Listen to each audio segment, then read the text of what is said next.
راح احط شرايح الليمون، هيل ومسمار، نص ملعقة صغيرة من الكركم. حرك الخليط تمام.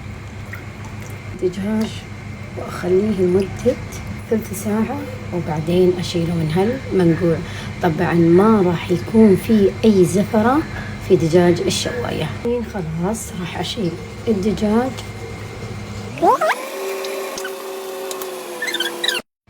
هنا الخلطة اللي راح ادهن فيها الدجاج. طبعا بهارات مشكلة وفلفل اسود، كمون، حطيت شوي كاتشب واضفت زيت الزيتون راح ادهن فيها على طول. طبعا ما تنسوا تتبلوها بالبهارات من داخل.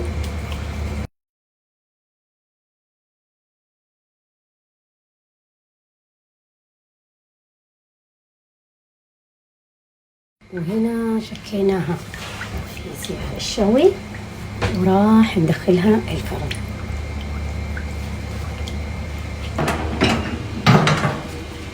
انا هنا دخلتها. شوفوا احط هنا القصدير عشان كل الدهون تنزل هنا وشوي من التتبيله عشان ما توسخ الفرن. الحين بسوي رز عشان بقدم معه دجاج الشوايه. اول شيء اضفت البصل وشرايح الثوم واقلبهم بشوي زيت، تقريبا ملعقتين 3 ملاعق بس يذوب يبقى البصل. راح اضيف عليه شرايح البطاطا، فلفل البارد وفلفل حار حسب رغبتكم.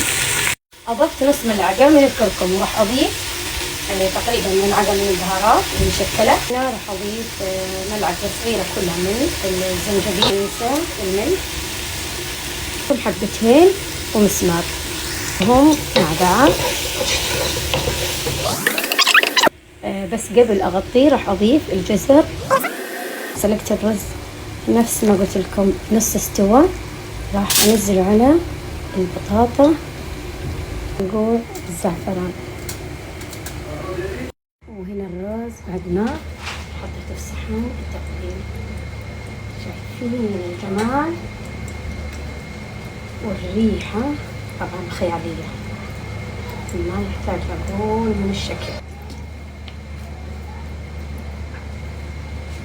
آخر شيء أضفت لها رشة من الفلفل الأسود والكزبرة والكمون. طبعا هي الحين حارة جدا بس شوفوا كيف ذايبة تماما، شايفين؟